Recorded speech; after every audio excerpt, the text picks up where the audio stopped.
Well, I did watch a wrestling pay-per-view last night, so it would probably be a good idea for me to review that.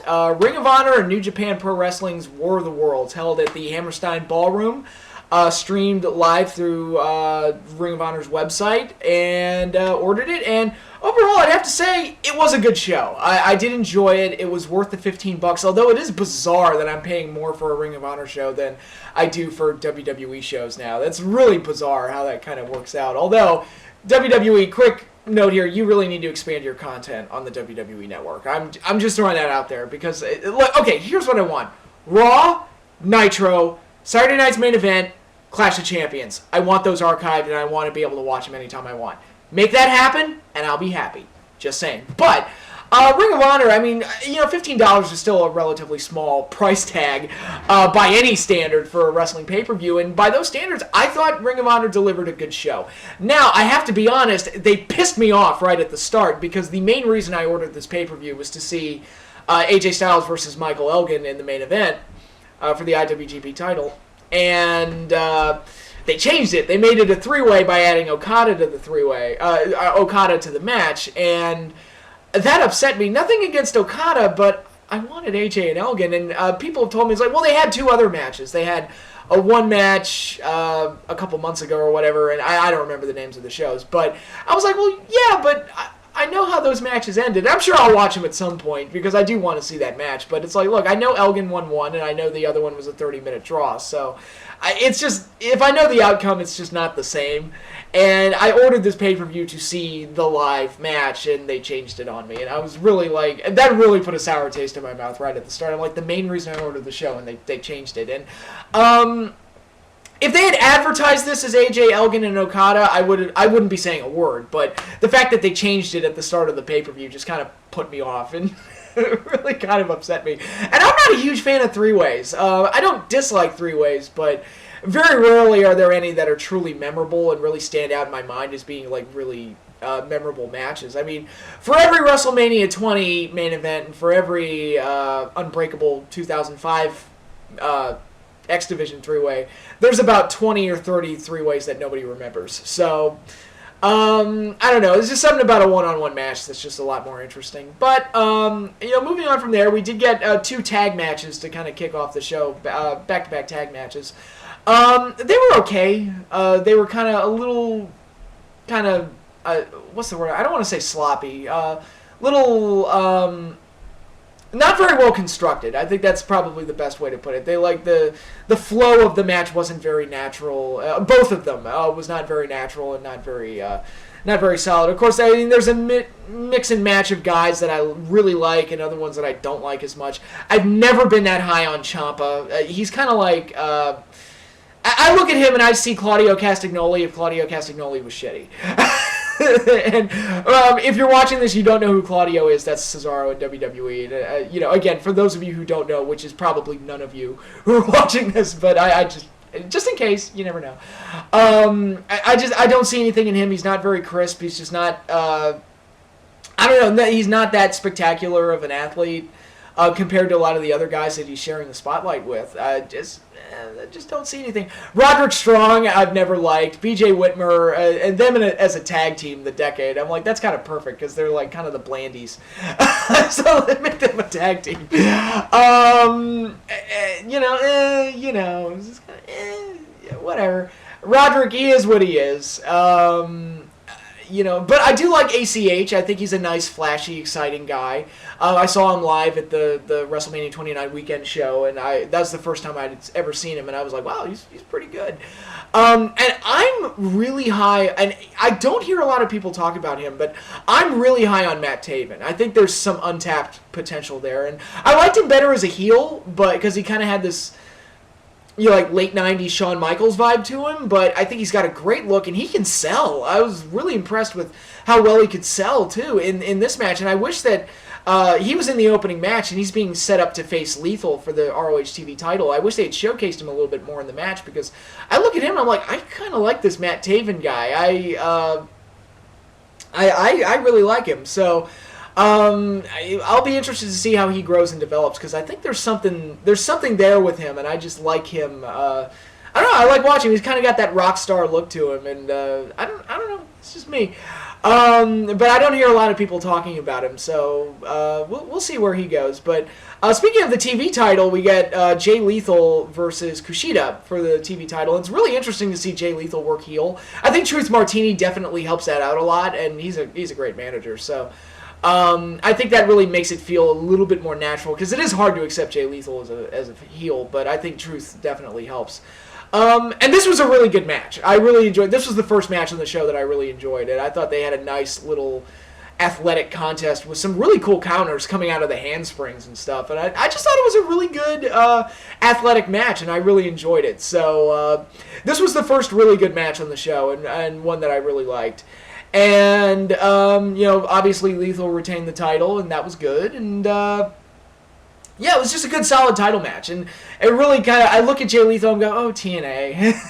Which, by the way, the crowd chanting "fuck TNA" at the start of the show when AJ was in the ring with the Bullet Club, I was like, "Yeah, pretty much," because they're getting all of like TNA's like the guys that are leaving. The end of the show, they showed a teaser for Christopher Daniels, and I assume Kazarian. I assume that's what they were teasing there as well. And it's like, yeah, well, might as well just take him. TNA don't want him. They got TNA. They got Robbie E. They're good. They got Gunner. What? Fuck. They got Gunner. They're fucking Gunner. They're good. Oh, sweet mother of mercy. But yeah, so I really liked the TV title match. The tag title match I liked. I thought that was a solid match. The Bullet Club versus the Briscoe brothers, and I thought they had a nice, good brawling type of match. And this match felt like it had a level of intensity to it that made it a little bit better than it probably would have been under normal circumstances. And it was a good, solid match, and it was nice to see more of a power brawling type of match after getting all the athletic type of matches in the first 3 bouts. So this was a nice change of pace, and I liked it. Good, solid match. Not really a whole lot else to say besides that. Now we get, right before the intermission, we got Kevin Steen versus Nakamura, and they had a great match. That was a really cool, hard-hitting, athletic match, and really fun to watch, from the crowd involvement to the way Steen was acting throughout the match, and to a lot of the 6 spots that they hit. It was that was a really cool match, and I really enjoyed it, and that was one of my more favorite, probably my second favorite match on the card. So that was a really cool match to have right before the intermission. And I've already mentioned that, like, they set up Christopher Daniels, they set up a couple of other things. The show ended with Adam Cole attacking AJ and standing tall in the main event and everything. So they're setting up some things for Best in the World, big event show, and it looks like they're setting up some good things. But one thing that they also set up is Silas Young confronting Kevin Steen, who looked like he was going to leave after he lost the match.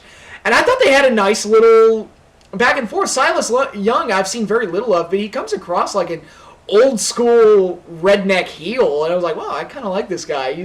I wonder if he's any good in the ring, because I think I've seen him like once or twice, but not enough to really leave much of an impression. And his brawl with Steen was a good way to close out the first half of the show and go to intermission. And I thought it was pretty good. And it gives Steen another opponent and another feud set up. And I'm looking forward to seeing more of Silas Young. I want to see what this guy can do. So that was good. And again, I like that Ring of Honor shows have intermissions. That's just me, because I like having bathroom breaks that are intentionally bathroom breaks. Because sometimes I feel bad like leaving in the middle of a match. It's like, oh, I'm sorry you guys are killing yourselves, but I gotta go piss like a motherfucker. But yeah, we come back from intermission. We get Mike Bennett with Maria Kanellis versus Tanahashi, and this was also a good match. I've never been that high on Mike Bennett. He's just kind of I don't know. He's just one of those guys, I watch him wrestle, and he's just not that special. And he never really leaves much of an impression on me. Although I do think Maria, great, this is going to sound nuts. I think Maria, adds a lot to his overall package. And, anybody who saw her in the WWE would think that she'd be completely worthless. But I think she adds a lot. And she always, the last few times I've seen her, when I saw her, the Mike Bennett match at the WrestleMania 29 weekend show, and I saw her again here, her taking the bumps and being set up to take some of the bumps and, get some payback take the fall to give the babyface some revenge or whatever, and, give the crowd something to pop at. It's been a really good moment every time, and it's like, man, she she really comes through when she has to, and I kind of like her as a valet, and I never thought I would ever say that, but the last couple of times I've seen her, I was like, yeah, she legitimately adds something to Bennett overall, so she was good, and Tanahashi is great, and it was good to see him again. For some reason, I didn't see his name on the card when I initially looked at it. I was like, oh, Tanahashi's on the card? Cool. And, yeah, I thought they had a good match. It was just, again, nothing special, but it was just a good, solid match, and Maria really kind of stood out, which, again, sounds nuts, but it's true, so... then we got the another tag title match, Red Dragon versus the Young Bucks, which was insane. And it's the type of match you would expect them to have. There's this crazy, high-flying tag team car wreck spectacle of a match. And they easily had the match of the night. And as a fan of tag team wrestling, it was really cool to see something like that. It was also even better to see, the show opened up with 2 tag matches, had a tag title match as the 4th match. And then, so we're getting, a shit ton of tag matches here, and for this one to come through and be as awesome as it was, it really shows that, yeah, tag team wrestling can really work if you dedicate yourselves to it, and having so many tag team matches on the show, it shows me, it's like, oh yeah, ROH is pretty deep when it comes to tag team wrestling, and they've got their fair share of teams, and they're not afraid to showcase tag team wrestling, and I thought Red Dragon and the Young Bucks went out there and put on a hell of a show. It was insane match, insane, and some of the falls they took were a little scary too, but yeah, I really love this match. It was very good. Next up, we got the ROH World Title match, Adam Cole versus Jushin Thunder Liger. I love the video package for Liger. I thought that was actually a pretty nice video package for him, although I looked at it, it was like, he probably can't do half those moves now, but for 49 years old, Liger still looks good. Can we agree that the old man can still at least kind of go, Liger looks shockingly good for his age. And the match itself was solid. It was, again, nothing special, but it was solid. But I gotta admit, though, again, I'm not a huge fan of Adam Cole. He's just kind of... I made the comparison between Terrence Ciampa and Claudio Castagnoli earlier. This guy, Adam Cole, he's kind of like Tyler Black, except nowhere near as cool. And again, I have to point out, if you don't know who Tyler Black is, he's Seth Rollins in the Shield in the WWE. Again, for all of you that don't know that, who are watching this video, which is, again, probably none of you. But just in case, gotta point it out. So, yeah, he's just not... I don't know, he just doesn't grab me. He just seems ordinary. It's not that he's terrible, he just seems ordinary. I look at him and I go, really? That's your world champion? Really? I mean, it's not like it was when Roderick Strong was world champion for him, but it's still kind of cut from that same cloth, where it's like, I just don't see the appeal in the guy. I don't see what he has that makes him special, but he went out there, and the match with Liger was solid. It was just cool to see Liger, and it was cool to see that he can still go to at least a respectable level. So that was fun, and I enjoyed that, and having guys like Liger on the show really added, from Tanahashi and Nakamura and Liger and, all those guys, they really did add a flavor to the show that made it feel different from the typical Ring of Honor show. So, and that's the benefit of doing a cross-promotional thing like this. So, it was a good, solid match, and I enjoyed it. And then we get to the main event, AJ Styles defending the IWGP title against Michael Elgin and Rainmaker Okada. And it was a good match. It was a good, typical three-way with a couple of really crazy spots in there, and it was fun to watch, and I enjoyed it. It was a good, solid main event. I would have preferred AJ and Michael Elgin one-on-one. And maybe I'm just being a biased prick. I don't know. But the match was good, though. It was a good, solid main event. It was acceptable as the main event. I'm probably not going to remember it in 3 months, but...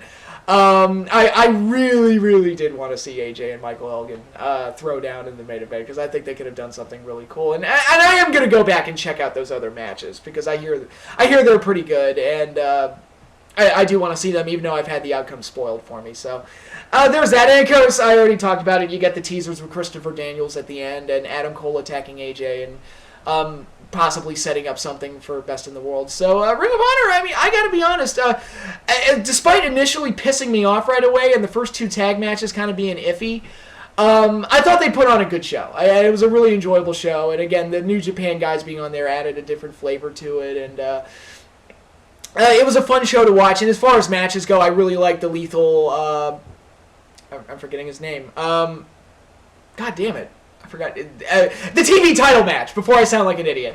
Too late. But the TV title match, Kinemura. Is that right? I don't know. I'm making myself look stupid, but whatever. The TV title match was really good. I liked Steen versus Nakamura a lot. I thought that match was great. I liked the Young Bucks versus Red Dragon. That was an awesome match, and I really liked that. And most everything else was at least good enough, and there was nothing truly terrible on the show aside from that initial like piss off Patrick moment to kick things off. But overall, I did think Best in the World was a good show, and I recommend checking it out. So, yeah, Ring of Honor, good job. Enjoyed your show.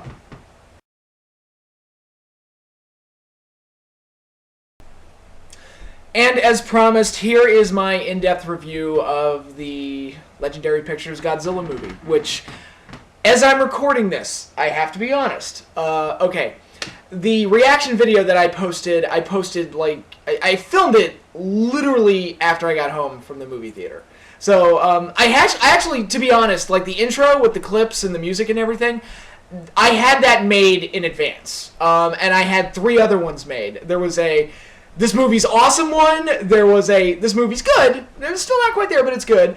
There was an "it was okay" one, and then there was one where it was bad, where I pretty much just used the fail horn. So I was prepared. I prepared it in advance.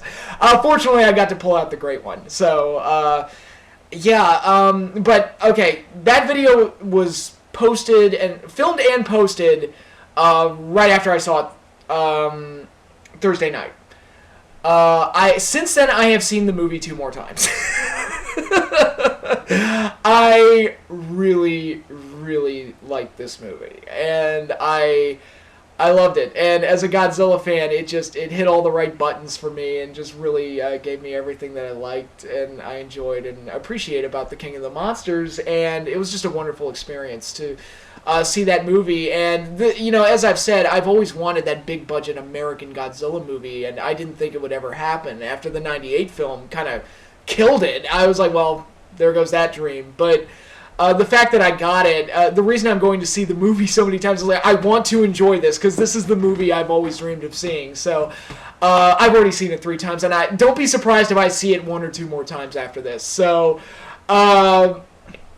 yeah, so that's my reaction to the movie. I loved it. I adored it. Is it my favorite movie of 2014 so far? I guess for what it means to me personally, because I am such a fan, and I really wanted this project to be good.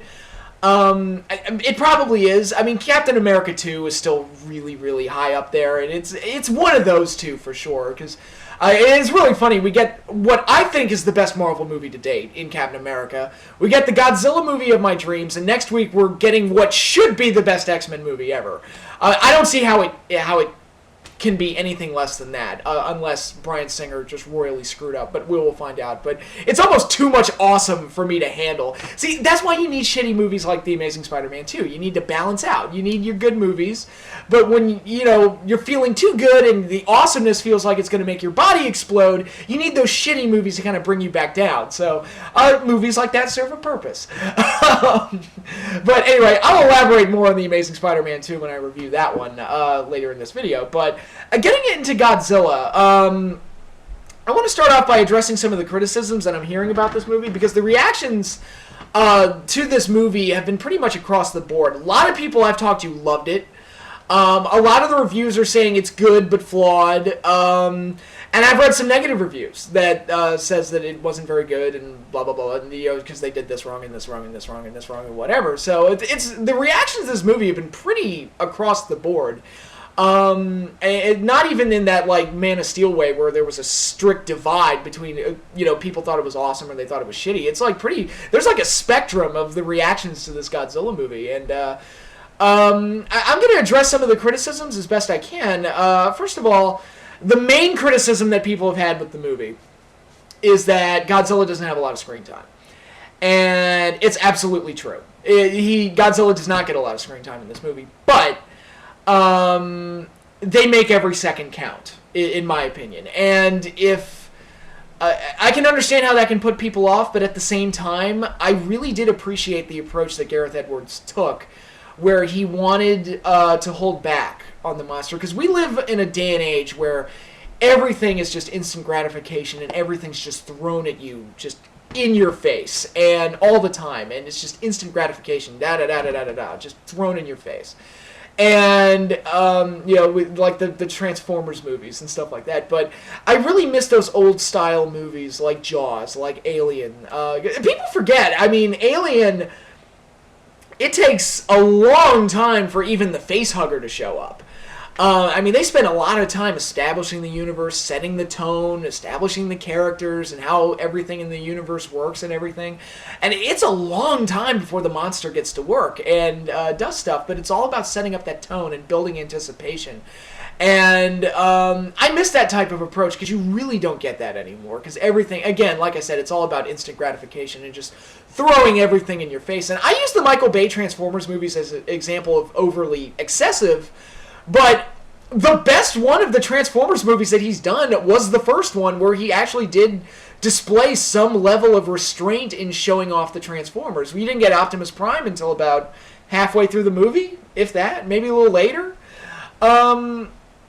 It's all about, making you want it and making every moment matter. And I can't tell you how many movies I've seen where they kind of blow their load before the climax, and by the time the climax rolls around, you're just kind of ready for the movie to be over because they peaked already. And I love Pacific Rim. I absolutely adore that movie. I love it. The fact that it didn't get an Academy Award nomination for Best Special Effects is fucking bullshit. Of course, the Academy's also full of shit, and I might go on a rant about about them in a bit. But I love Pacific Rim. I really did.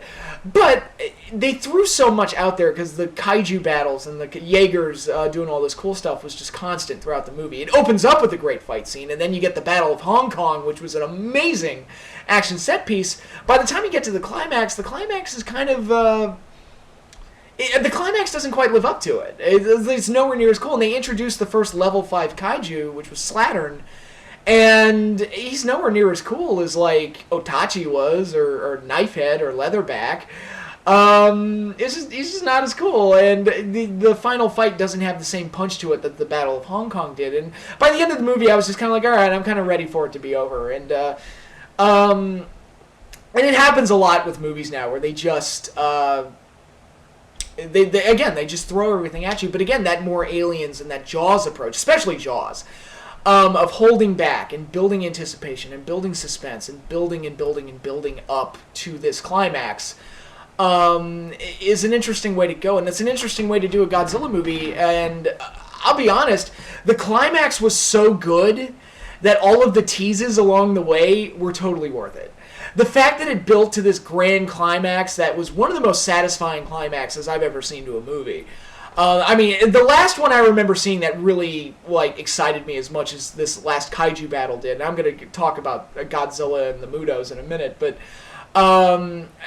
when, like, the last movie I saw that really had a climax that really thrilled me this much was probably The Avengers. And Captain America 2 as well. I'll throw that one in there as well. But it's not often that in this day and age where the climax really delivers and really gives you that great payoff. And I felt like holding off on Godzilla and holding all the trump cards and doing all the cutaways and the teases, which I know frustrated a lot of people, but I think there was a method to the madness, and I think because it paid off as well as it did, it was completely worth it. And like I said, every time Godzilla's on screen or every time he does something,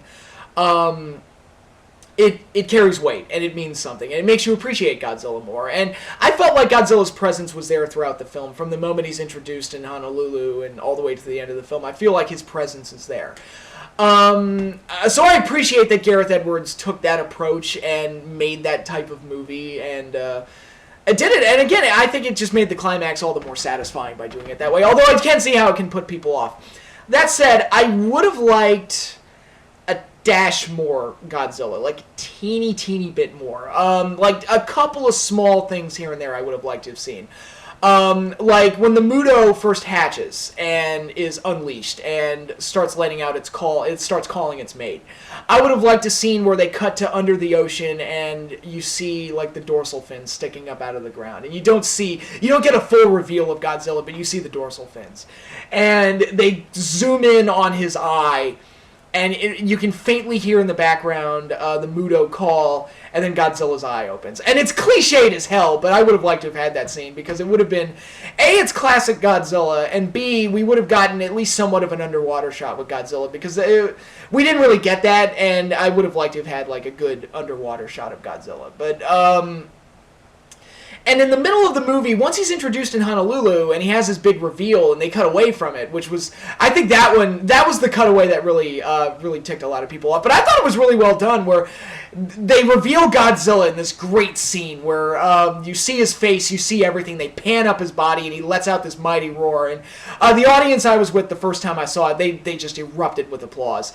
And they cut away to the kid, Ford and Ellie Brody's son, watching the TV, and he's watching the fight on TV. And it was actually, I thought it was well done. I thought it was a nice little, a good comical moment, and a good way to kind of let the rest of the world know that what's going on as well. So this is a very human story, and it's told largely through the perspective of the humans, and I'll get into them in a little bit. But I would have liked an extra scene with Godzilla in between the Honolulu reveal and his appearance at the Golden Gate Bridge. I felt like there needed to be a scene with him, even if it's a brief one,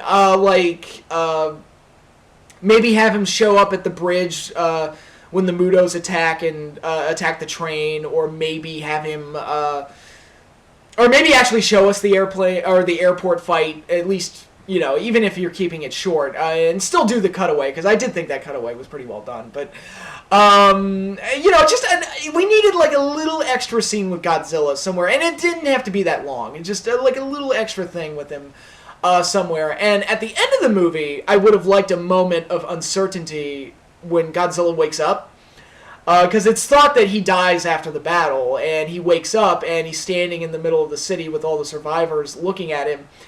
And he just walks away to the ocean while everybody cheers him, and I'll cover the ending later, but I would have liked a small moment of uncertainty where Godzilla kind of looks down, and the people just kind of back away and go, oh my god, we're fucked, we're fucking fucked, and then Godzilla just walks away. And I would have liked that moment, because it's very similar to the scene in Godzilla vs. the Smog Monster, where after he kills Hedorah, he just looks at the military people, and they kind of get this, like, oh shit, well, he's gonna kill us.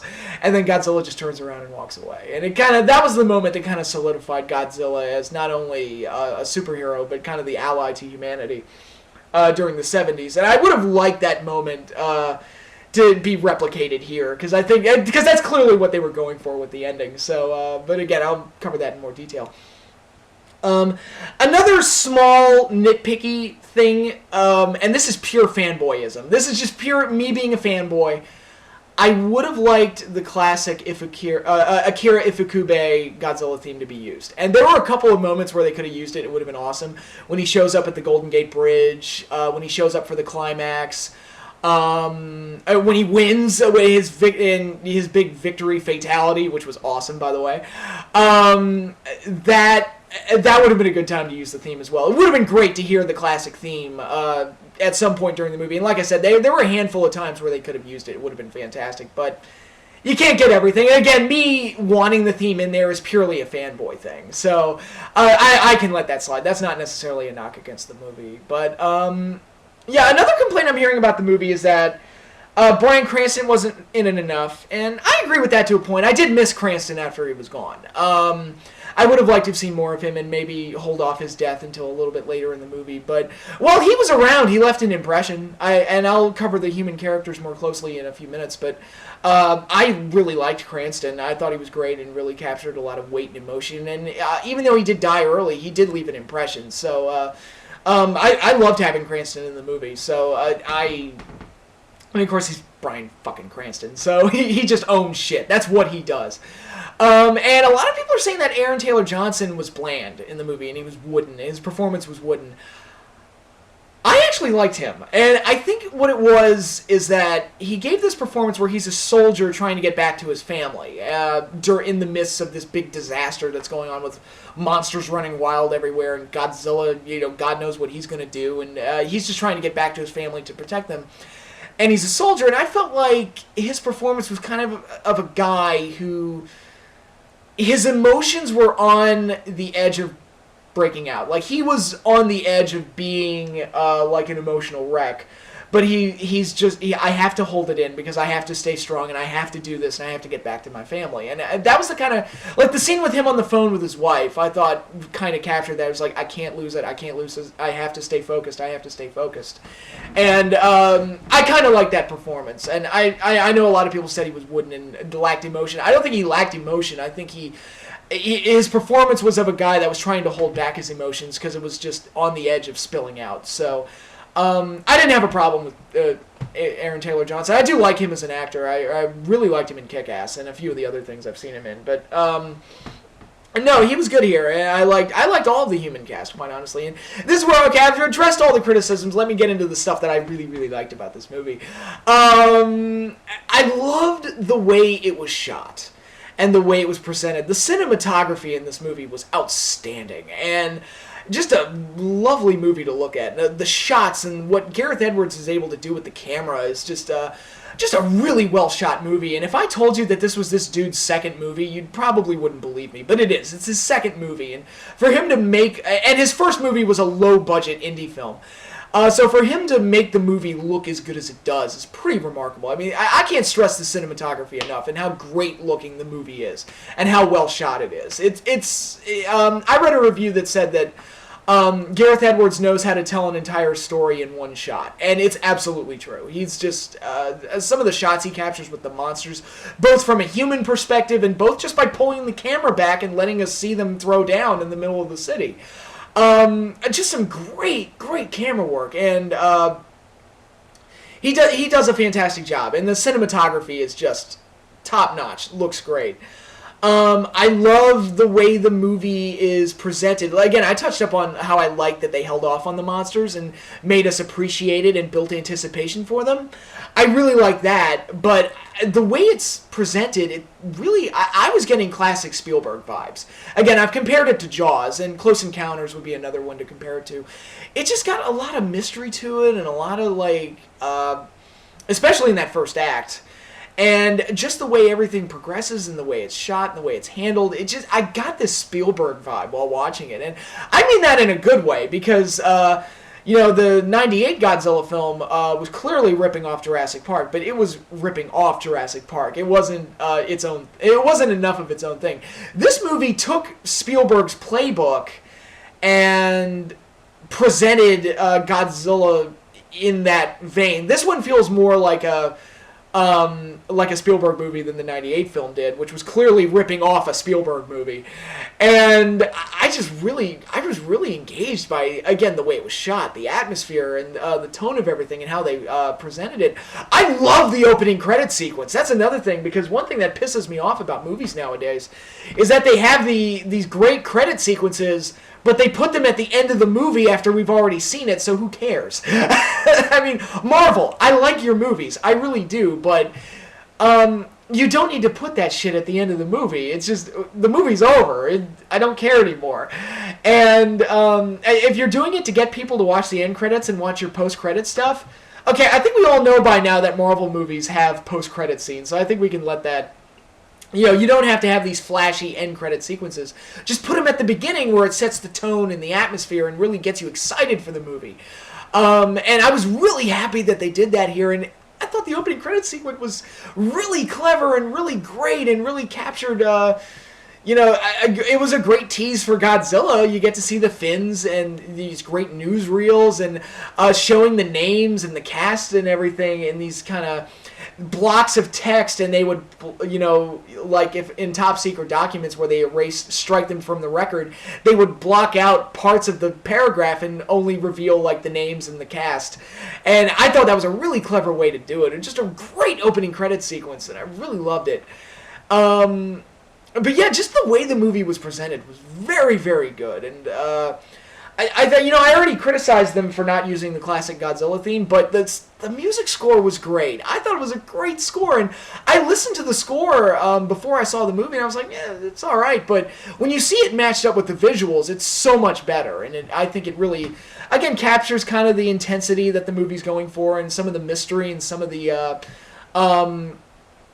obviously the killer monster action and all that stuff. So again, Gareth Edwards, I can't give this guy enough credit. He really did have a vision for this movie. This is like the movie he wanted to make, and he had a vision and a goal and what he wanted to do with it. And it shines through in the way it's shot, in the way it's presented, through the music, the opening credit sequence that I already talked about, from the way it's written and structured. It's like this guy really had an idea and a vision in his head, and he realized it. And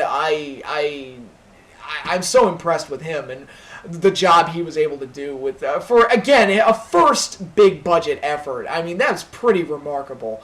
I almost feel like I want to take Michael Bay and sit him down in a room and it's like, watch this. This is how you do it.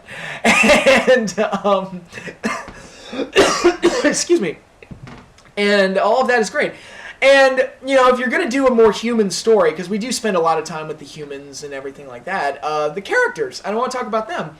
Some people are saying that they weren't that interesting. I've heard that criticism thrown around.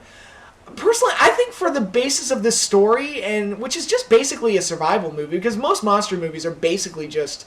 They're basically disaster movies, but with giant creatures, so they're infinitely cooler.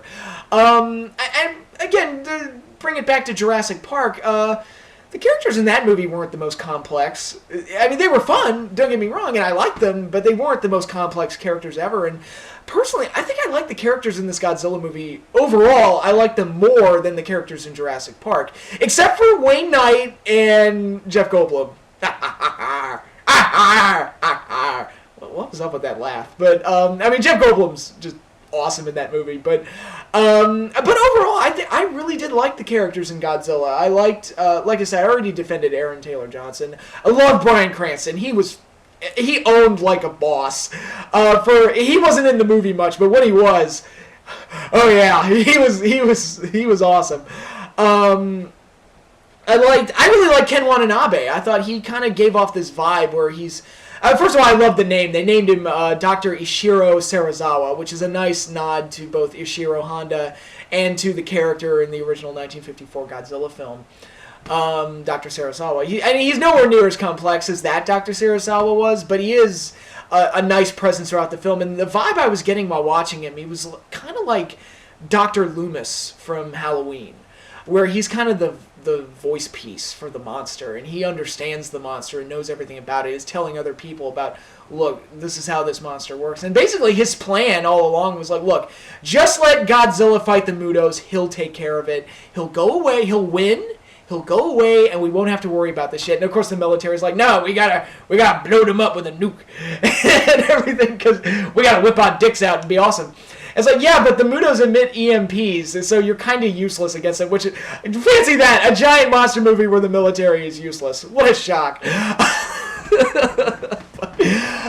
that's, again, this is a giant monster movie. This is a lot of classic giant monster movie stuff in there. And like I said, if you're a fan of giant monster movies, this is for you. Absolutely. But I am finding that a lot of the people I've talked to who like this movie are not typically giant monster movie fans. My sister... who saw it with me the second time I saw it, right after it was over, she turned to me and said, and granted, when we were kids, she hated that I watched Godzilla movies all the time. She thought they were stupid. She hated them. Of course, she watched Strawberry Shortcake and all her dumb crap, so yeah, you're one to judge. But I saw it with her the second time I saw it, and she turned to me after it was over, and she was like, okay, a couple of things. One, I like this movie way more than Pacific Rim. And two, I want a sequel. And so she really enjoyed it and really liked it. So I'm finding that a lot of non-monster movie fans actually did enjoy this movie, which is good to hear. So, you know, getting back on track, the characters in the movie, I really did like Ken Watanabe. If they're going to bring back any characters for potential sequels, I would like him to come back. Because, again, I would like him to be sort of the Dr. Loomis of the Godzilla franchise. I think that would be a cool way to use him. And... other characters, I liked Elizabeth Olsen as Ellie. Again, she doesn't do much, but whenever she's on screen, I thought she was believable. And the scene on the phone where she breaks down and with Aaron, I thought was a nice scene because, and some people made fun of her that she just broke down and cried. It's like, look, he's trying to tell you something important. But I was like, look, she hasn't heard or seen anything from him in like 3 or 4 days, and she's just seen giant monsters all over the place, so she's probably just been worried sick and scared to death. And I thought that was a nice moment. I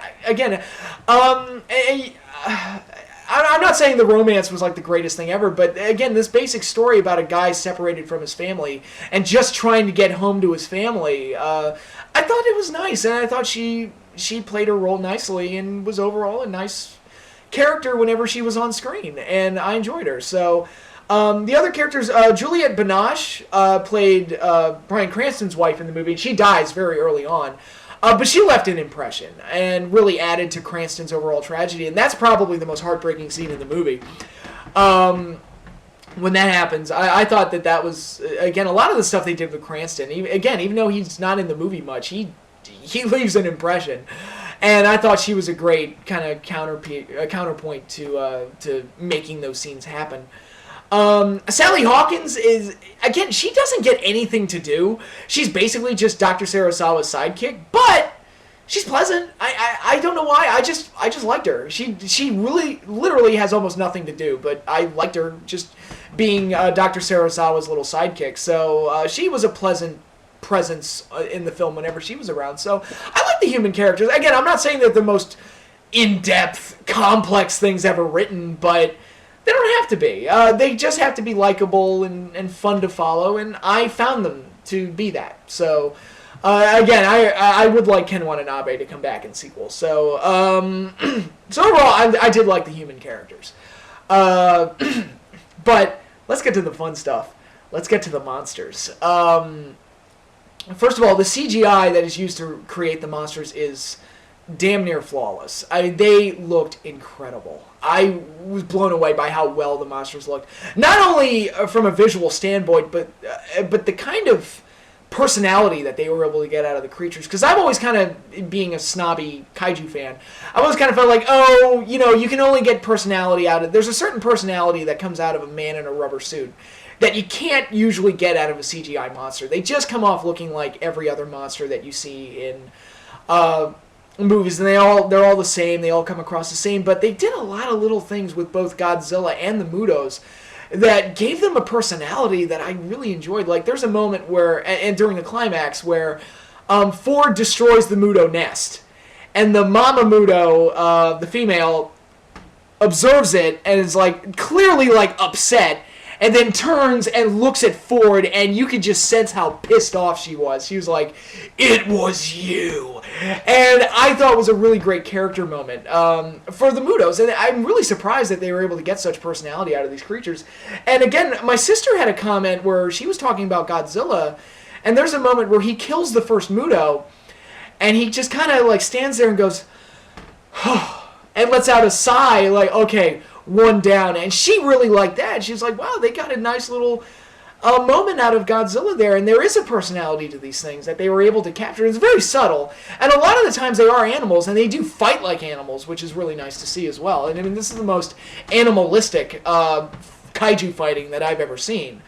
But it was nice that they were able to convey a certain level of personality through great visuals. And again, the CGI is just flawless. And the action scenes are great. I know they cut away from the monster action a lot, but again, I think Gareth Edwards, again, there's a method to the madness here where he knew we wanted to see the monster action, he knew we wanted to see Godzilla's big reveal, and he knew that the atomic breath, which I'm going to get into that, don't worry. Those were his three big trump cards. It's like, all right, the fight, Godzilla's reveal, the atomic breath. Those were his three trump cards, and he really held off and saved those. But most of the action sequences is military versus the monsters, and I think they're really good. I think a lot of the scenes with the Mutos, the scene on the bridge is really creepy and really well done and really well shot. When the Muto first hatches, I thought that scene was really good. I like the scene where the Muto tears through Las Vegas. I thought that was a good scene. And that's another point I want to make. I thought the humor in this movie was really good. Very subtle, but they got a few like really funny moments. I already talked about the first cutaway after Godzilla's reveal and cutting to a news coverage of the fight, and you see the fight happening on TV. That was a nice, funny moment, and I thought was pretty subtle and really well done. There's a scene in Las Vegas where the female Muto has been unleashed, and it's walking through Vegas, and it's going, tearing shit up. And you cut to a casino that has, on the TV screen, showing the Muto tearing through Las Vegas, and nobody's paying attention because they're all playing the slot machine, so they don't notice what's going on. And I thought it was a really funny little moment. And And then all of a sudden, because part of the Muto's powers is that they emit EMPs, and all of a sudden the lights go out, and then the foot comes down right into the casino. And I thought that was a really well done scene. And it's funny, and it captures the weight and power of these monsters. And that's another thing. The weight and the power and the destructive force of these monsters was perfectly captured. The scene where Godzilla comes up at the Golden Gate Bridge, I thought was fantastic. And that was classic Godzilla all the way.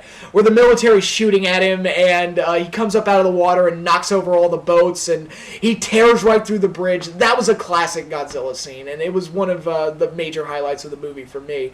And I just loved it. And you get all these other great scenes, like the Halo jump scene, which is used all over the marketing. That was great, and that was a great scene as well. And, everything that they did built up to this epic climax, and again, I've already said it was one of the most satisfying climaxes I've ever had, from a theater experience, because they saved, and it really was a payoff to save off on Godzilla and to tease us and constantly cut away from the monster fights just to give us this big fight at the end, and it was glorious. It was glorious, because I have to say, I really liked the Mutos as Godzilla's opponents, and I listened to James Rolfe's review, the Angry Video Game Nerd, and he's a big Godzilla fan, probably a bigger fan than I am, and he said he didn't like the Mutos that much. He liked the movie overall, but he didn't like the Mutos, and he said they look like every other monster that's been released. They look like Cloverfield and whatever. I'm like, okay, I mean, yeah, fair enough. I'm not saying they had the best design in the world, but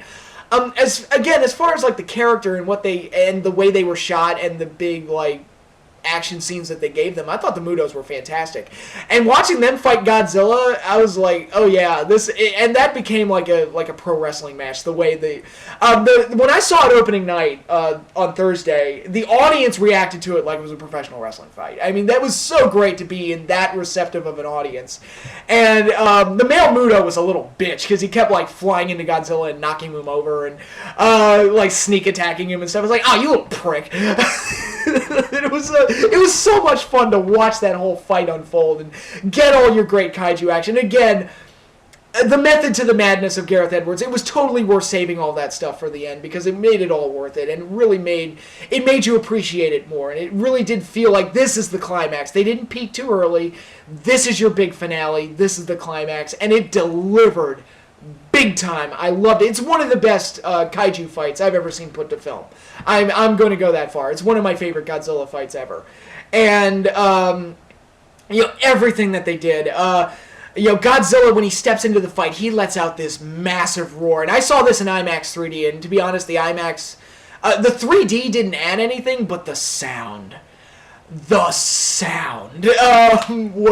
off the charts. And when Godzilla let out that roar in the IMAX sound system, it was unbelievable. And that was an awesome moment. And really added to a lot of things. And that's another point I'm going to make, to go back to the Academy and how they always fuck up. I mean, the Academy, these are the same people that said that Dances with Wolves was a better movie than Goodfellas. These are the same people that said that Forrest Gump was better than The Lion King, Shawshank, and Pulp Fiction. The Academy is the same thing that said that Slumdog Millionaire was better than The Wrestler, WALL-E, The Dark Knight, and Gran Torino. I don't think any of them were nominated either. So it's like, you're full of shit.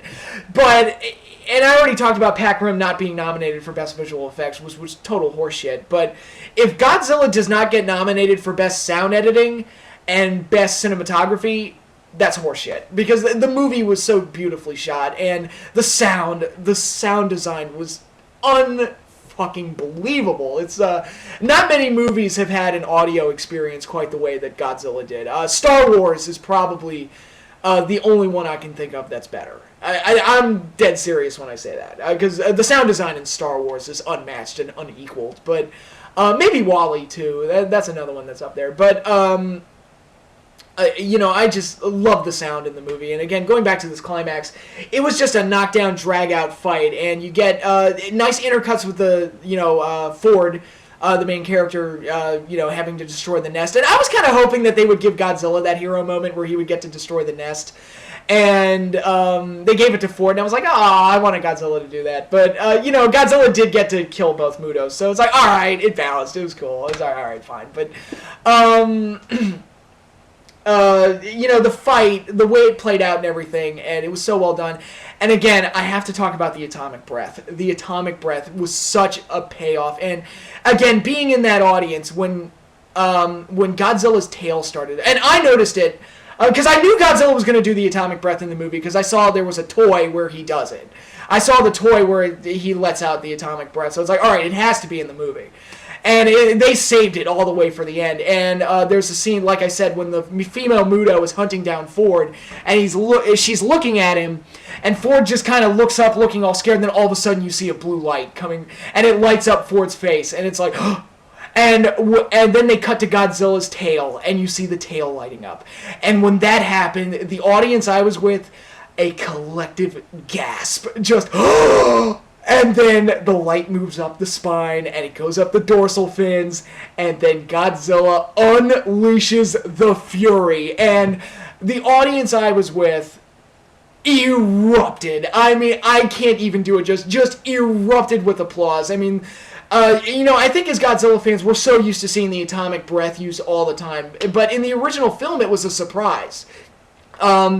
He comes to Tokyo, he comes on shore, and they have the electrical towers set up, and they're like, oh yeah, we stopped him, good, and then he unleashes the atomic breath and melts the towers and knocks him over. It's like, oh shit. And, so the atomic breath in the original movie was a surprise, and it's used the same way here, and I think as fans, if we've seen every movie, we're just used to seeing it, but it was totally worth saving it and using it as that trump card, because I wouldn't trade that moment for anything. To be in that audience when it was, again, when he unleashed the fury, it was an amazing, amazing moment.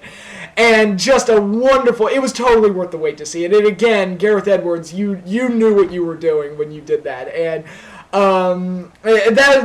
that moment right there is one of the best theater experiences I've ever had, because just the way they reacted to it every step of the way was just beautiful, and just absolutely beautiful. And then he does it again when he kills the female Muto. And it was just the greatest kaiju fatality I have ever seen. I mean, it was like, if I can reference Mortal Kombat here, it was like Godzilla said, "Get over here!" Rips the Muto's jaws open. I thought, oh, he's going to do a King Kong and just like rip her mouth open. No, he lights up the atomic breath again and breathes down into it. And the audience erupted again, and it was even better than the last one they did. And blows the female Muto's head off, and Godzilla's like holding her head, and I guess in what is the equivalent of Godzilla doing a mic drop, he just drops the head on the ground, lets out a mighty roar, and Godzilla wins. And it was just a spectacular finale, and it's just Godzilla in all his glory. And that's what this movie really did right more than anything else. And yes, Godzilla's screen time is limited, but like they said, they make every second count. And just to see Godzilla just tearing shit up and doing his thing, and this creature is unmistakably Godzilla, and it was just magical to watch that unfold on screen. As a fan, I couldn't have been any happier. I really couldn't have. And it was just a wonderful end to a wonderful climax to a movie that was just a wonderful experience for me all around. And of course I have to talk about the ending. Godzilla, it looks like he had overexerted himself during the fight, and he obviously had been hurt in the fight itself, and it looks like he's died. And he's left in the rubble of the city as survivors are piling up into the stadium, and firefighters and everything are going around the rubble to find survivors and everything and pulling them out. And of course the Brodies reunite, and that's a nice little moment, a nice little end to their story and everything. But then Godzilla awakes. And I already said I would have wanted that one moment of uncertainty where Godzilla kind of looks like you think he's going to attack them, but then he doesn't. Which I guess by that point we knew that he wasn't going to. But Godzilla stands up, he turns, lets out another roar, and goes back to the ocean as the audience in the stadium, in the movie, like the survivors in the stadium applaud him as he leaves. And then you see another news headline, which again, I kind of liked a lot of the motifs that Gareth Edwards had going, using a lot of news clips and using a lot of the shots in the movie were established with animals. They did a lot of zoom-ins on animals. Like there was a wolf after the morning after the bridge scene. There was a I think it was a chameleon or some kind of lizard. I forget what. They did a close up of that. They did various other animal shots like that, and I kind of like. I think that was deliberate to kind of show the presence of nature throughout the film. But I like that Gareth was dedicated to showing motifs and realizing his vision. Again, I can't praise him enough for. I mean, dude, your second movie, holy shit. You know, you see the news headline pop up, and it says, King of the Monsters, Savior of Our City, which a lot of people, Richard Roper said in his review, he said the ending was extremely corny, and yeah, it kind of is, but I liked it. I liked it, and it's really remarkable that this movie did superhero Godzilla really well, and I didn't expect Godzilla to be a superhero when this movie was first being made. It wasn't until the last few weeks or so before the movie's released that it kind of looked like, oh, Godzilla's going to be the hero in this movie. He's going to be the good guy. And I was just amazed that this movie did superhero Godzilla really well. And I think the movie was made under the assumption, the correct assumption, that the audience is going to root for Godzilla no matter what, so why fight it? And I think that worked out extremely well in making Godzilla the good monster in this movie, and it didn't really, except for maybe the end of the movie, which again I kind of liked, and that was, again, to throw Spielberg out there, that was classic Spielberg kind of schmaltziness. I like seeing Godzilla as the good guy and putting him in a position to be the hero of the film, and I do like that, you know, Savior of Our City in the headline, it was a question. It wasn't a direct statement, it was a question, so I guess it kind of leaves it open for debate, because Godzilla doesn't really. Yeah, he's trying to kill the Mutos, and yes, his goal is to hunt them down and be the alpha predator of the, because, you know, both of them come from like an ancient time where these kind of creatures roam the earth. And Godzilla is the alpha hunter, the alpha predator, and you know, anytime a giant monster shows up, he's got to kill him, because it's like, no, I am king of this shit. You are subservient to me, I will fuck you up. And that's kind of Godzilla's attitude throughout the movie. He doesn't really give a shit about humanity. He's not actively destroying them, but I don't think he's actively protecting them either. He's, people are kind of like ants to him. It's like, at worst they're insignificant, at most they're mildly annoying. And his goal is to just go on and kill every other giant monster that's out there. And Godzilla's just very territorial. And I like that approach to Godzilla. And I think Gareth Edwards said in an interview that part of the idea with Godzilla in this movie is that he's the last samurai. He's kind of the old relic from the past that goes off into retirement and just goes off into slumber. But when he's called back into action, he steps forward and is the one to restore balance or whatever. So I think that's a great way to describe Godzilla in this movie. So I had no problem with him being the good guy, and I thought it worked out really well. And again, the audience was really receptive to him, and they loved him. I mean, the audience fell in love with him. I actually talked to some girls who thought that Godzilla was adorable. So he's just likable. You gotta love Godzilla. And yeah, I mean, I can sit here all day and talk about how much I love this movie. And I gotta be honest, and this is gonna make me sound like a wimp, but I don't care. As I was walking out of the movie the first time I saw it, I was going down the escalator, because the Silver Spring Majestic is a pretty big Cineplex. I was walking down the escalator, and it dawned on me, oh my god, I am actually fighting back tears. I am actually trying not to cry. I'm so happy with this movie. And I know that makes me sound like a total wimp, but I kind of had the same reaction as I was coming out of WrestleMania 29, and that show wasn't even that good. It was just the fact that, oh my god, I attended WrestleMania, and, you know, here it was just like, oh my god, I saw the Godzilla movie I've always wanted to see, and it was glorious, it was wonderful, the King of the Monsters was just presented in the most wonderful way, and I loved it. I loved the style, the approach, the way it was shot, the music, the sound design. I liked the human characters. There's just so much I liked about this movie that it was just a wonderful experience for me all around, and here's hoping it does spawn sequels. I hear, I'm filming this on Sunday, I hear Godzilla's performing better than expected at the box office, so if this is a big hit, I think it's going to take a hit next week when X-Men comes out, because X-Men is projected to have a huge weekend, but I think if this does well enough, we will get a sequel, and I've got tons of ideas floating in my head of what they could do. From the human side of things, they could do a bunch of stuff where they talk about, you know, is Godzilla a savior? And kind of play with that a little bit. I'm picturing the next movie opening up with, like, newsreel of people and pundits and people being interviewed and debating what they should do with Godzilla. It's like, no, leave him alone, he saved us. And other people going like, yeah, my family died in Honolulu because that son of a bitch came on shore, so yeah, fuck him. And people say we should hunt him down and kill him. And Ken Watanabe saying it's like, yeah, don't poke the bear, that's a bad idea. And that could be the opening of the movie and just continue the debate and what is how is humanity going to react to Godzilla going forward. But as far as who he can fight, I've got tons of ideas rolling around. As far as the classic Toho library, which is the best library of monsters ever assembled in my mind, you got Mothra, you've got King Ghidorah, you've got Rodan, you've got Baragon, you've got Varan, you've got Angulus. I would love to see Angulus come back. You've got Gorosaurus, who I would like to see come back. I think I'm the only major Gorosaurus fan on the planet, but it's like, come on. I'm still kind of sore over Final Wars. It's like, look, okay, so King Caesar and Ebera make the cut, but not Gorosaurus. Fuck you. But yeah, I would like to see Gorosaurus come back, just saying. You've got Hedra, you've got Gigan, you've got Titanosaurus, you've got... I doubt they do Mechagodzilla. I think a giant robot would be, I don't know, out of the realm of what they want to do, but I wouldn't mind, personally. But they've got Biollante. Biollante would be amazing if they redid her. That would be great. There's just a ton of stuff they could do. Destroyer, even Space Godzilla, I wouldn't mind if they tried to do something with him, but as corny as it sounds. But there's plenty of classic Godzilla opponents to play with, and it's going outside of the Toho monsters that Godzilla's never interacted with. You've got Dogora, you've got the Gargantuas, which I would love that. Godzilla versus the Gargantuas. I would be completely on board with that.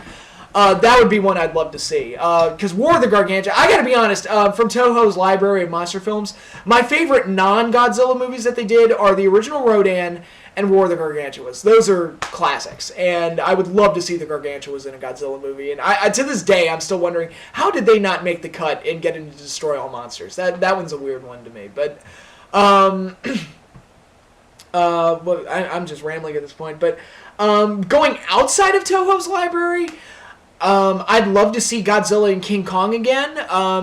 Maybe a versus movie, maybe a team-up movie. I don't know. I would love to see them, because I think the Peter Jackson remake, with its flaws, and it's not perfect, it's too goddamn long, I do like the way they rendered King Kong in that movie. It's like, I would love to see King Kong versus Godzilla again, or do a team-up. That would be great. Would love it. Godzilla in Pacific Rim. The studio produced both movies. I would love to see that. And, Godzilla, fighting against or maybe teaming up with Jaegers. And, of course, if they did that, they would have to name one of the Jaegers Jet Jaguar. They have to. It's a rule. You have to do that. Let's make Jet Jaguar badass. But that would be awesome. That would be really cool, especially since Pac Rim has its own mythology and its own its own universe and its own style and everything. To insert Godzilla into that world, I think would be fantastic. What else? I would, of course, every kaiju fan on the planet wants to see Godzilla versus Gamera.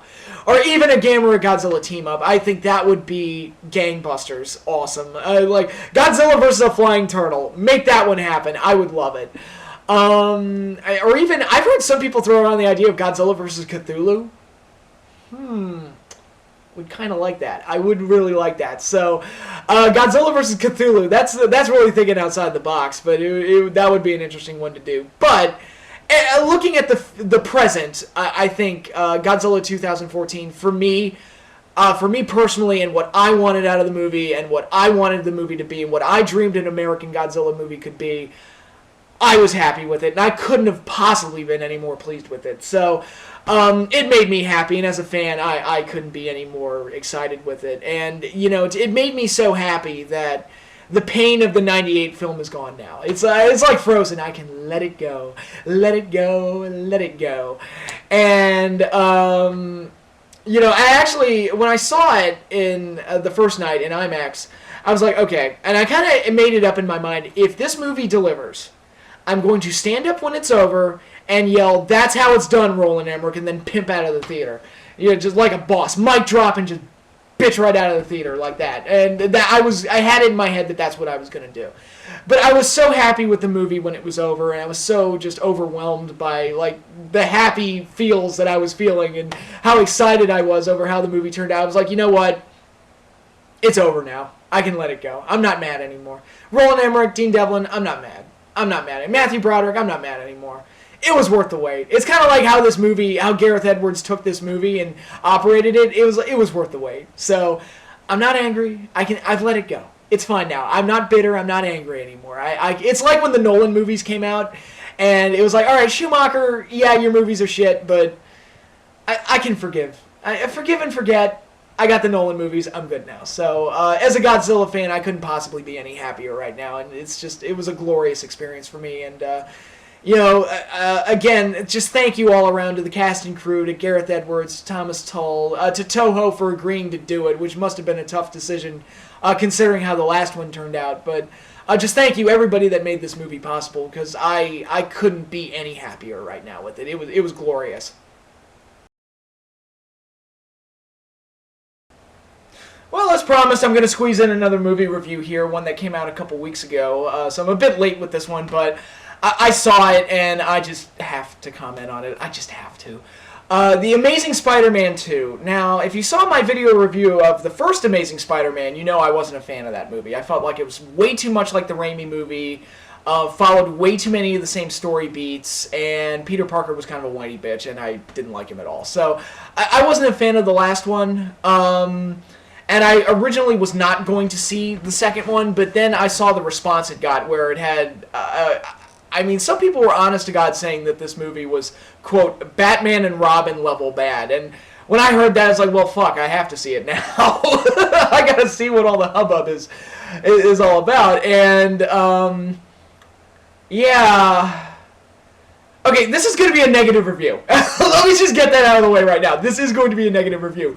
But I'm going to point out some of the positives. There were some things I liked about this movie. A couple of things, and this is a little thing, but I liked the thing that they did with the mechanical web shooters. And for Spider-Man fans that debate on, organic web shooters versus mechanical web shooters and which way the movie should go, I know a lot of people hated that the Raimi movies used organic web shooters, and a lot of people didn't care or even prefer the organic web shooters. So there's a bit of a divide there.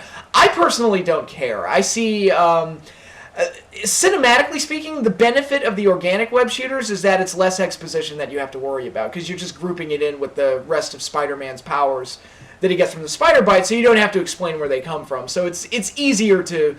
Probably, in a movie, it's easier to go with the organic web shooters. But if you're going to do the mechanical web shooters, do different things with it, like him running out of web. Or like they did in this movie, where whenever he fought Electro, during the battle in Times Square, it would short out his web shooters, and they wouldn't work. And it was something he couldn't really use against Electro. And I thought that was interesting. I thought, look, if you're going to do the mechanical web shooters, you can do things like that with it. And it forced Spider-Man to kind of strategize a little bit and prepare differently for Electro than he would with any other villain. Now, the way they got around that problem was a little simplistic, where Gwen was like, oh, all you need to do is this, this, and this. Didn't you know that, Peter? Which, isn't Peter supposed to be a genius? Why is he looking up science tips on YouTube? I'll get into the bad stuff. But I like that they at least tried to do something with the mechanical web shooters that was a little different. So that was fine. I liked Aunt May in the movie. And granted, I miss Rosemary Harris as Aunt May. And they really don't give Sally Field much of anything to do. She's so underutilized in both movies, quite honestly. But whenever she shows up, she's pleasant, she's nice. And the scene where she kind of throws down on Peter, it's like, look, I'm your parent. Stop moping around like an asshole. I'm your parent.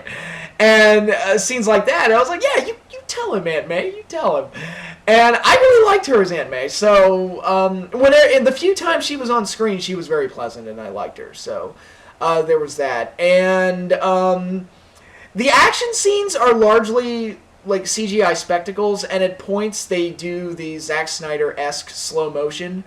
And that's done to simulate the spider senses. And I kind of get what they were going for there, but I'm not a fan of using an abundance of slow motion. But some of the action scenes were really good. I really liked the battle in Times Square with Electro. I thought that was a pretty well done action sequence. And it was like, all right, that was cool and looked awesome. And the last thing I liked about the movie, whenever he was in the suit, I liked Andrew Garfield as Spider-Man. Whenever he was in the suit, and I really do want to make that distinction.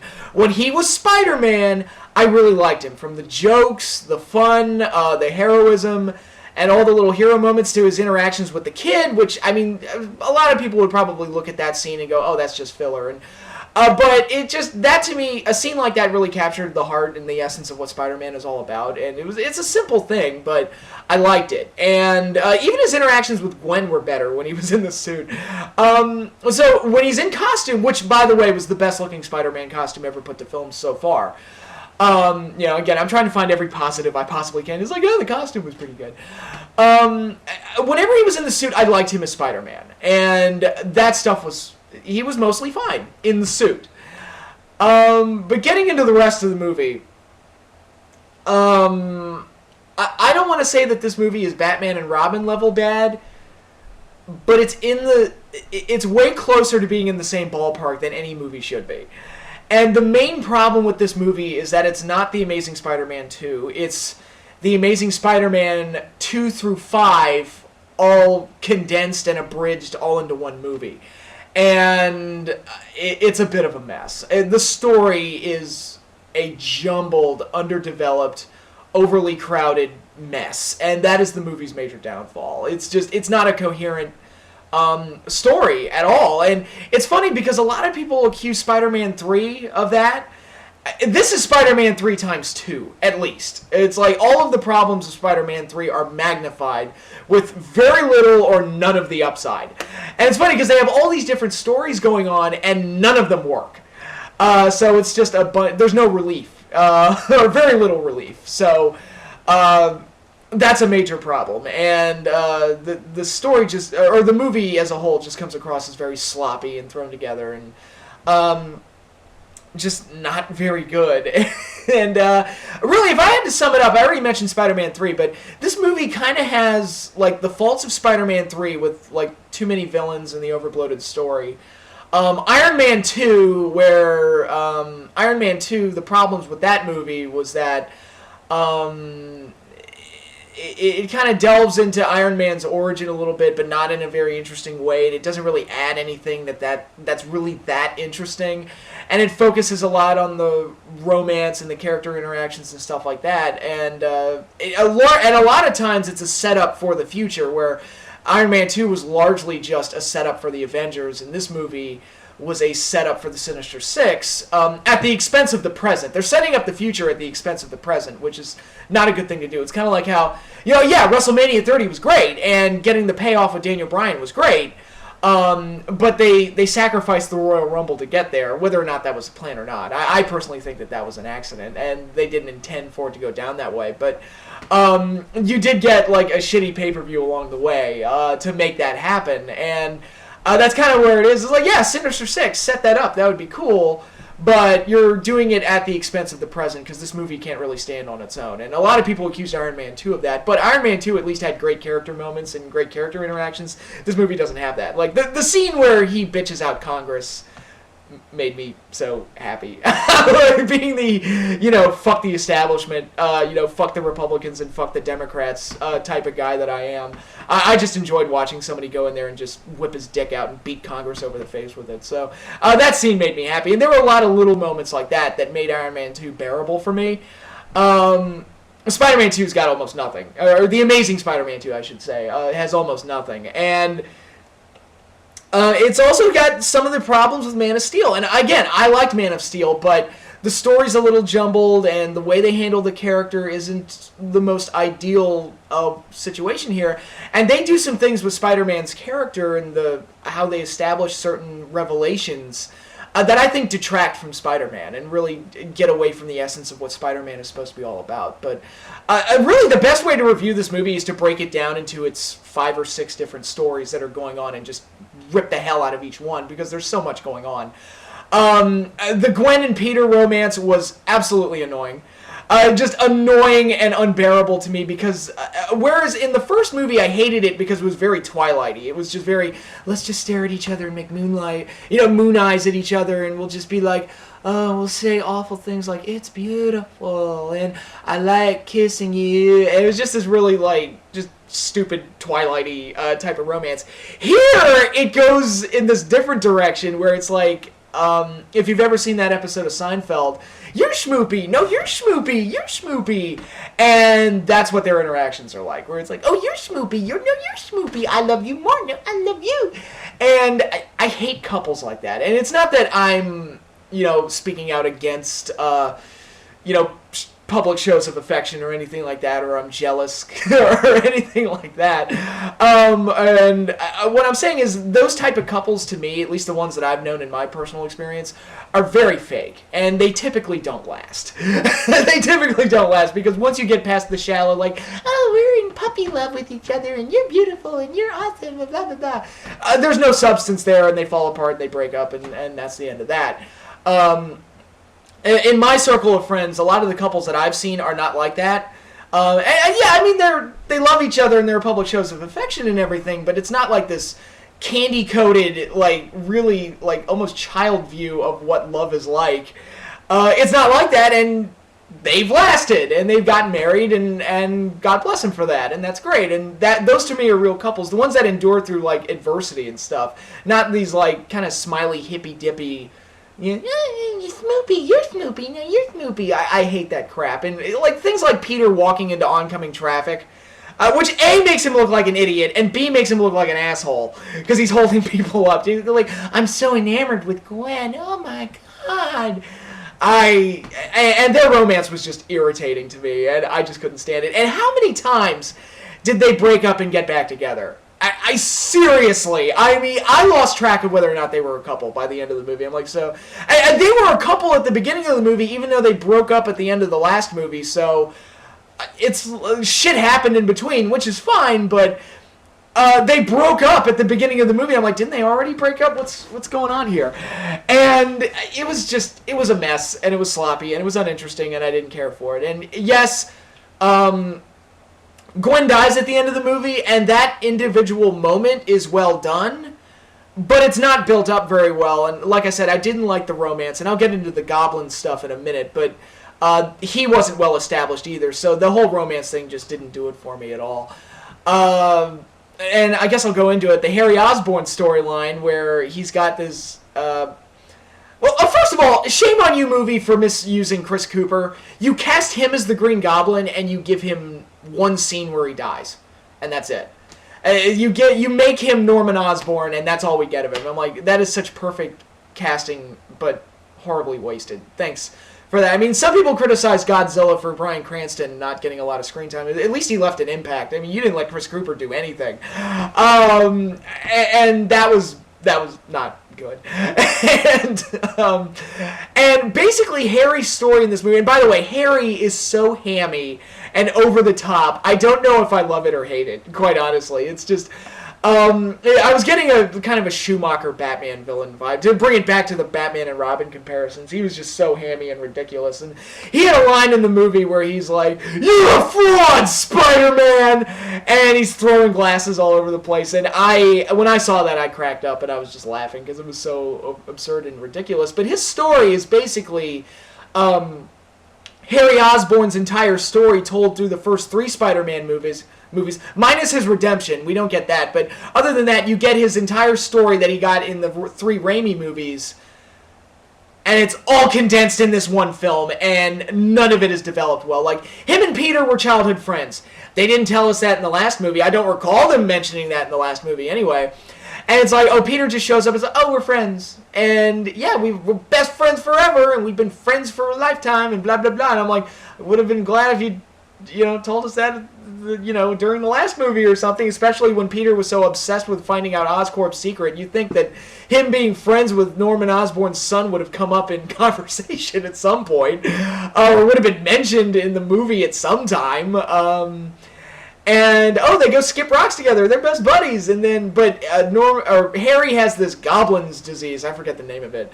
That's killing him, which it killed Norman. This hereditary goblin's disease, which they never explain and don't explain how the Osborns are afflicted with this or what it is exactly.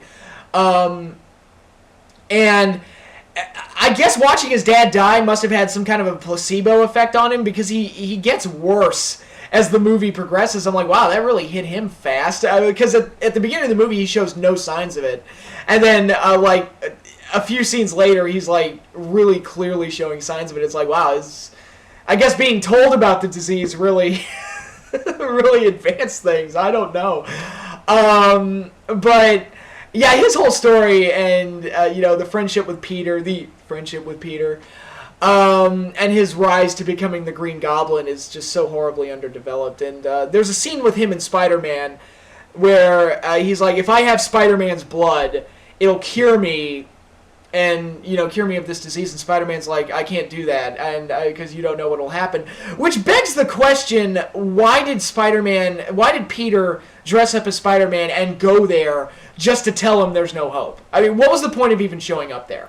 I mean, you could have just not gone, and it would have been the same thing. I mean, at least if you're going to go over there, at least offer some kind of, offer some kind of solace, or offer him some kind of solution or something. And hey, again, Peter's supposed to be a scientific mind. We hardly ever see that because he has to look up scientists on YouTube. And Gwen solves most of the problems for him. By the way, the climax, Gwen is the only one that knows how to use the power grid, and it's like a button. Like, wait a minute, you're the only one that knows how to use it? Seriously? And all you have to do is push a button. It's like, all right, sure. I'll go with that. But it's like the brilliant scientific mind that Peter is supposed to be is hardly ever on display, if at all. And he just doesn't seem that smart. And so Harry's story was really lame, and that was largely used to set up the Sinister Six, which is another story that's going on where they put in so many Easter eggs and so many teasers for the Sinister Six. And Rhino, which I'm going to blame Sony's marketing for this one. They should not have put Rhino in the trailers, because if you saw the trailer, you basically saw Rhino. And the trailers make it look like he has a big role in the movie, and he really doesn't. It's a glorified cameo. It's a toy advertisement, basically. And if you hadn't showed him in the trailers, it would have come across as a nice surprise. But because you did show him in the trailers, it's like, oh, really? That's all we get? And that was a botched piece of Sony's marketing for the film, and where they really screwed up. And Paul Giamatti was so hammy as the Rhino. It's not like, even if they had hidden him, it's not like we would have gotten something good. And why does Rhino look like a Michael Bay Transformer, or what? He looks like a Michael Bay Transformer, but done in that super deformed, chibi type of style. And it didn't look good. It was, but again, the Sinister Six setups, it's just constant references. Like, they drop in Ravencroft's name, and they drop in Felicia Hardy, and how many times did Harry say her name? It's like, this is Felicia. It's Felicia. Hey, comic book fans, Felicia is in this movie. You're getting Black Cat in the future, we promise. Which personally, I don't like Black Cat because she's just a ripoff of Catwoman. I'm sorry, it's true. She's just a giant ripoff of Catwoman, and if I were making Spider-Man movies, I wouldn't even consider putting her in it at all, because it's just like, people are going to look at it and say we're ripping off Batman. But whatever. And they go into the room, and you see all those supervillains' powers, like you see the Dr. Octopus arms and all this other stuff going on, and it's just a lot of teasing and quote-unquote Easter eggs, and they're not really Easter eggs because they're thrown right in your face. It's just, again, you're doing all of this at the expense of the present, because the story you're trying to tell now is not very good, and it's not working. So throwing all those Easter eggs at me and setting up the Sinister Six is not going to make me want to come back if the current story sucks. And that's a big problem. And another story that's going on is the mystery with Peter and his parents. And first of all, the revelation sucked, and I personally feel like if you're going to use Peter's parents in the movie. They have to tie into S.H.I.E.L.D., but oh wait, you can't do that because Marvel owns the rights to using S.H.I.E.L.D. in their movies, so you can't do that at all. And the revelation that Peter's dad was working on this stuff is like, alright, we already knew that. The Roosevelt Underground Science Railroad thing, that wasn't interesting at all, and I didn't care. And then the revelation that Spider-Man, or Peter, was kind of destined to become Spider-Man because only his DNA will work with the spiders. I hate that because it kind of takes away the point that Spider-Man is supposed to be kind of an accident. He had greatness thrust upon him. Peter was not destined for greatness, not in the best versions of Spider-Man. He's just a normal guy that had greatness thrust upon him and uses those powers to deal with the guilt of losing Uncle Ben and everything. Which, by the way, and I guess I'll touch up on Peter in a minute, but does he give a shit about Uncle Ben, like, at all? It didn't sound like it, but, going back to the whole thing with his parents, the intro to the movie was stupid because it could have come from any movie, like, literally any movie. You watch the first 10 minutes of this film and you're thinking, does this have anything to do with Spider-Man? Like, it literally could have been tacked on to any other movie. And they missed a good opportunity there, again, utilizing Chris Cooper more. Why didn't Green Goblin blow up the plane? That would at least would have been an indicator that you're watching a superhero comic booky type of film, and it would have worked Green Goblin into the story, which ties into Spider-Man, and it would have felt like something out of a Spider-Man movie. But no, we get this kind of like bullshit spy movie that's not done very well, and this plane, the plane goes down and kills Peter's parents, and it's some no-name thug that we never see again and dies in the crash anyway. I think he did. I don't really care, but that was a mess, and that wasn't very good. So, really, like, none of these stories that they tried to tell, none of them worked. And you get into Peter. Again, I did not like Garfield as Peter, not because he was a whiny bitch, although some of that, like, emo-y, like, angsty teen stuff came through. Like, he fights Electro, and then he goes straight to his room and starts playing music, and then puts up this little memorial to solve the mystery of his dad or whatever, and he has this little picture of Gwen on the wall. It's like, do I have to lose you too? And I'm like, oh my god. He is way more emo than the Peter Parker in Spider-Man 3 was. I'm sorry, but... and then in other scenes as Peter, he comes across as so, like, awkward. He really amped up the accent in this one, and it's really distracting and kind of annoying. And there's a scene where Gwen's going in for an interview at Oxford, and he's, like, stuttering like he's on drugs, and, I don't know. Again, in the suit, he's great. Out of the suit, he's obnoxious. And I just couldn't get behind Peter at all. And, oh my god, I almost forgot. Electro, who's supposed to be the main villain of the movie... his backstory's a joke. He basically, for some reason, Jamie Foxx is dressed like Norbit, and he's supposed to be like this super nerd that gets saved by Spider-Man. It's like, oh, we're friends, and I guess he's supposed to be like an overly obsessive stalker, but they don't go all the way with it. He becomes Electro so quickly that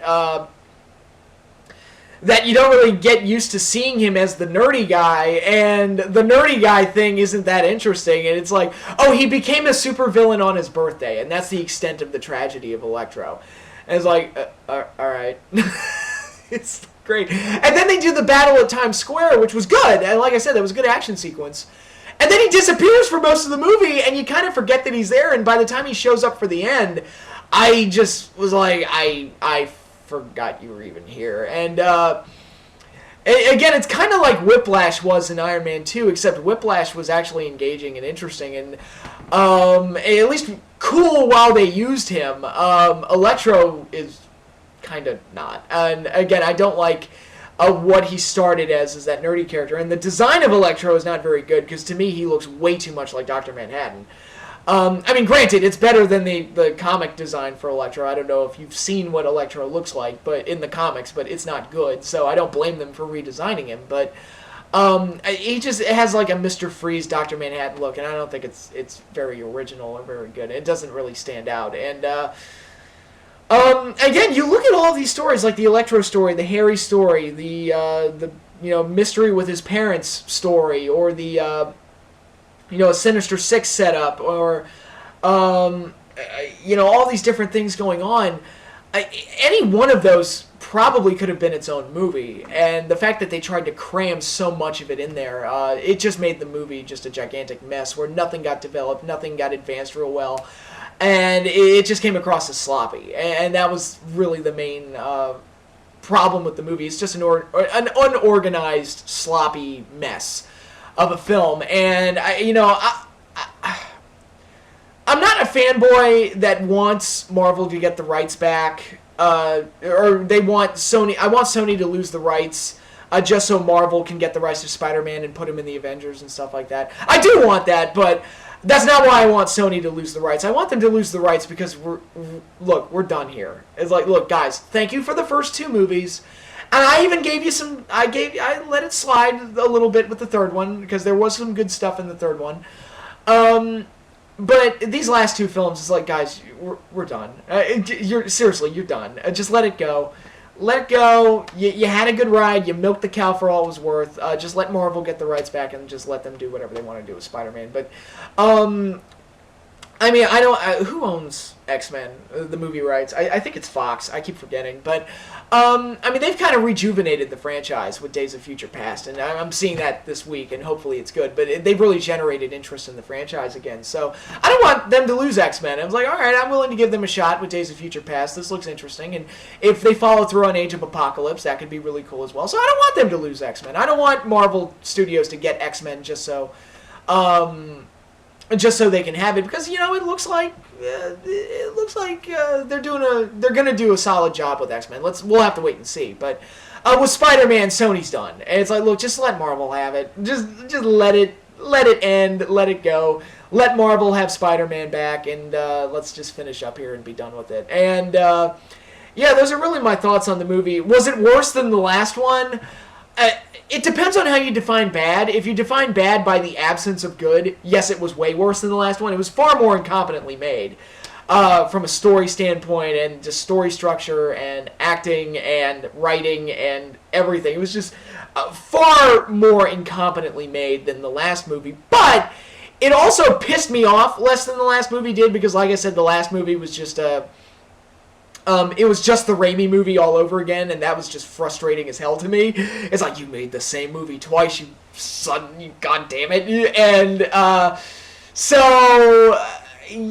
this one didn't piss me off as much, but it's far more incompetently made. So half a dozen in one, 6 in the other, I guess. But this certainly was not a good movie, and if this isn't a franchise killer, I don't know. I mean, I know it had a strong opening weekend at the box office, but it's dropped off considerably since then. And I think the reaction to this movie hopefully will kill it. And Sony will be done with Spider-Man and, give him a break for a while, and then Marvel can bring him back and hopefully reinvigorate some life into the Spider-Man movies, because I like Spider-Man. Spider-Man is one of my top 5 favorite superheroes. And like I said, I like the first 2 movies.